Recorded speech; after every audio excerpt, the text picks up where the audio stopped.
Welcome to the Bloomberg Daybreak Asia podcast. I'm Charlie Pelletin for Doug Krisner this week. On today's episode, we'll take a deep dive into the state of air travel in Asia. We'll be joined by Danny Lee, Bloomberg Aviation reporter out of Hong Kong. But first, Asian markets are digesting Monday's Fed speak from Governor Chris Waller. At present, I lean towards supporting a cut to the policy rate at our December meeting. But that decision will depend on whether data that we receive before then surprises to the upside and alters my forecast for the path of inflation. And for more, we heard from Audrey Go, head of asset allocation at Standard Chartered Wealth Management Group. And she spoke with Bloomberg's Sherry An and Heidi Stroud-Watts. Audrey, great to have you with us. What does this mean for the equity markets in the U.S.? Because we have all of these expectations of rate cuts to come, but given the inflationary outlook as well, could we see some pullback if those easing bets are not necessarily realized in 2025? Well, our expectation is we still remain quite pro-risk going into 2025. If you look at the easing cycle by central bank, by the end of this year, we probably get close to 80% of global central bank on some major easing mode. And that's going to provide a fresh sort of impetus, supporting economic growth, liquidity, and of course, extending the business cycle and corporate earnings. So we continue to be quite pro-risk on the back of that with an overweight on U.S. equities going into 2025. And you expect outperformance by stocks instead of bonds and cash? Yes, certainly. We do expect stocks to continue to deliver outperformance versus bonds and cash, and then bonds, of course, to outperform cash as well. I think corporate earnings is really quite key. So if you look at the overall U.S. Earnings expectation, we're expecting around mid-teens, about 15% thereabouts going into next year. And together with Fed easing, that's going to provide some support to multiple as well. Obviously, the caveat here is that, if we were to see a resurgence in inflation, which is not a base case for the time being, but certainly a risk for us to monitor, given that overall, even with the last couple of months of rate cuts, for example, inflation has been on a gradual downward path, but remain quite resilient if you look at it, where core inflation is still above 2%. Thereabouts, which is clearly still some way away from Fed's targets rate. How does the fiscal policy picture, the trade policy picture, potentially change that or endanger that outlook? I think the sequencing of how the Trump administration will pursue their policy will be quite key to watch, given that he has made clear his intention in terms of trade tariffs on the rest of the world and China as well. At the same time, on the positive side, he's also pursuing the likes of deregulations and tax cuts. So sequencing matters, and our expectation is we are likely to see maybe tax cuts to be a bit more back-end loaded because you need more congressional approval. So in the meantime, the starting point of 60% tariff on China and 10 to 20% on the rest of the world is probably a starting point for a negotiation with likely, where our base case is we're likely to see a more phased approach now that Scott Bessent has been nominated to be the Treasury Secretary as well.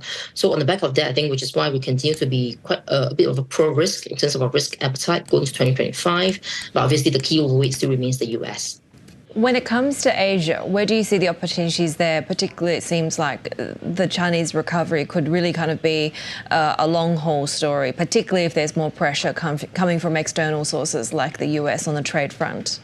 So we are a bit more selective where the Chinese stock markets are concerned. I think here we prefer to take a barbell approach, focusing on high-quality stocks, non-financial SOEs that pays dividends.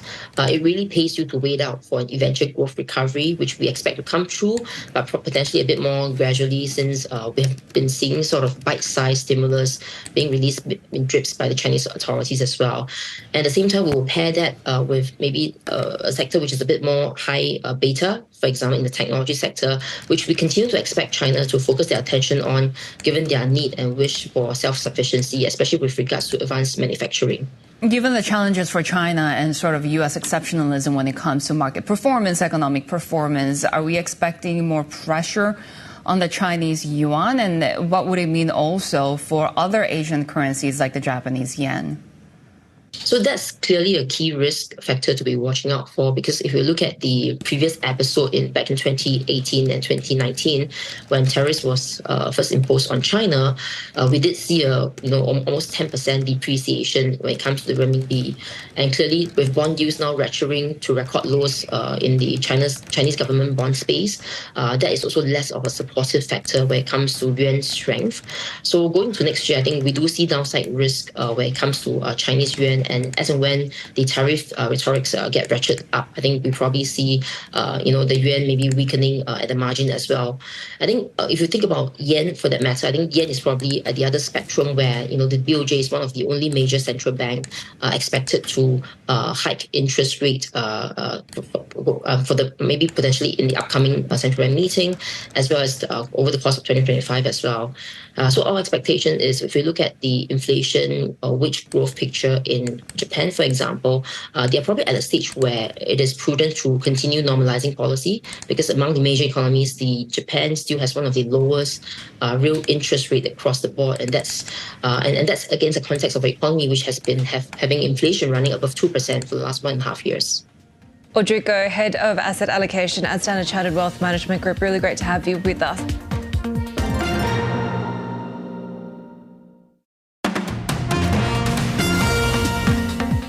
Welcome back to the Bloomberg Daybreak Asia podcast. I'm Charlie Pellett, filling in for Doug Krisner this week. We wanted to explore the state of air travel in the Asia-Pacific region. And joining us for a closer look now, Danny Lee, who is Bloomberg Aviation reporter in Hong Kong. First of all, what is the outlook for airfares in the Asia-Pacific region as we head into the new year? So Asia will see some of the biggest fare increases across the world, very much above inflationary. We're seeing up to 12% being estimated by Amex GBT between Asia and the rest of the world, particularly in economy class. So that's a big jump. Around 6% increase in business class. Either way, no matter how you look, it's going to be substantial. And if you look at travel within Asia, fares will fall slightly. So it's a small piece of comfort, but those fares are going to be a lot higher than anywhere else in the world. And the reason why that is, it's because airfares, the travel recovery has been a lot slower than anywhere else post-COVID. What about delays in getting new planes from either Boeing or Airbus? How is that playing into Asian carriers' ability to keep flying people and ultimately hold fares down? Yeah, I think the plane delays new plane delays is a big frustration for any airline CEO you speak to, and it's whether you're a Cathay Pacific or if you're a Southwest Airlines or a United, even to a Ryanair. There's been little discrimination in where these delays have impacted any airline in all corners of the globe. And so it's significant because airlines are really keen to keep growing and respond to the demand and the appetite out there to travel, which has really not slowed down post-COVID. So there is a frustration there that airlines who have been betting on fulfilling that demand and obviously to increase their profitability are not able to do so. And so therefore it is hampering growth wherever you look around the world. And that has a knock-on effect, particularly as airlines try to retire older planes. They can't do that. They're sticking to keeping those older, more fuel-hungry planes for a lot longer now because of the uncertainty in planes being delivered by both Boeing and Airbus. Danny, is there any estimate from either analysts that you talk to or airline executives or other people in the industry when we might see a full return to the Asian airline market that we saw pre-COVID? We are just about seeing a full recovery in Asia of the travel market. It has taken a while because of the slow reopening of Asia, being much more cautious post-COVID. So it is a good sign that we are seeing that full recovery come into play. But are people feeling the fall in airfares? Airfares are still quite high, and given what we have seen around the world, airlines have started to adjust for that slower and lower levels of profitability, but then there is still the complaint from consumers that fares are still quite high. So no matter how you look about a full recovery, if people are still feeling like they're paying more is still a frustration, but it's not necessarily deterring anyone from traveling right now. Globally, then, what is the outlook for pricing, either business or leisure? I think for the rest of the world, for pricing, it's actually a rather better outlook if you're in North America, in Europe, for example. These are some of the biggest mature travel markets where you can fly short distances in particular. We're going to see increases of around 2% in some cases on average in both North America and Europe, whether you're traveling domestically or if you're traveling just across the border. That's broadly in line with the inflation trend. However, when you still look at individual prices and what people are having to pay when they book their flight, it still feels quite expensive, and we have seen that trend of where people are booking their flights. We've seen this in the Bureau of Labor Statistics. Prices still feel very high, substantially higher than pre-COVID levels. And so even if these increases we are going to see of small single digits, it'll be a small crumb of comfort where increases have really taken effect in a substantial way over the past several months. Now, where does this leave companies then who are trying to negotiate travel deals with the airlines? Because ultimately, isn't this a game of chicken? Because there's a four-letter word, and that is Zoom. At what point do corporations start to balk? We have seen corporations become much more disciplined around how much they are willing to spend on what they see as discretionary items, such as travel, such as business travel. I still think for airlines who have been waiting to see if there will be a full recovery post-COVID of the corporate travel sector, something that's very important to profitability. It's probably still not likely to come back anytime soon, and we have seen over the increasing months many multinational companies talk about traveling less, increasing the number of meetings over Zoom. Do not spend anything unnecessarily that you wouldn't have to. So there is that belt tightening in effect. And given the uncertainty in 2025, whether it be geopolitics, tariffs, all these different uncertainties in the world, I think airlines, companies generally are being more prudent about how much they're willing to allocate in spending, and we are seeing that likely to come into effect when they negotiate deals with airlines for 2025. And what does the Amex GBT survey tell us about pricing in the United States?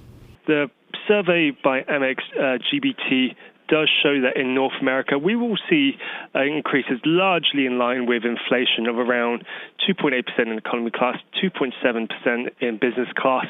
It's still, running towards the higher end of what we see as an inflation target, closer to more 2%, which is more ideal. Even though for North America and South America, that's going to see a bigger fall in pricing is what Amex GBT is forecasting, particularly in economy class, 8% lower in 2025. Again, will consumers feel that and see that in their ticket pricing? That remains to be seen. But clearly there is going to be a subdued increase in pricing overall, and particularly between North America and Europe, that's going to be seeing a very small increase overall in pricing. So it's broadly a good news story if you're living in North America, in some of the biggest markets where consumers, U.S. consumers particularly, are traveling. It will be small increases across the board rather than no increases or a decrease. And then finally, are there any other surprises that come from the Amex survey? I think when you look at the survey in isolation, these small increases in some of the major markets is broadly good news. But when you look in the totality of the recent years, I think there will still be a bit of a shock for consumers, for flyers out there, that when you add up all the increases going back to 2022, 2023, we are probably back at post-COVID highs when it comes to the benchmarking of airfare pricing. So even if we did see decreases across the board last year, or even rather this year, those prices have crept back up again and erased those decreases we've seen previously. So even if this is a people are thinking about booking for 2025 and thinking, great, small increases across the board. We are creeping back up to certainly high levels of airfares once again. Danny, we thank you so much for your time, and that is Danny Lee, Bloomberg aviation reporter, joining us from Hong Kong.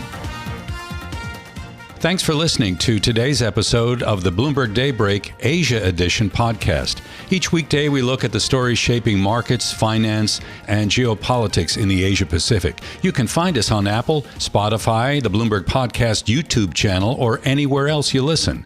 Join us again tomorrow for insight on the market moves from Hong Kong to Singapore and Australia. I'm Doug Krisner, and this is Bloomberg.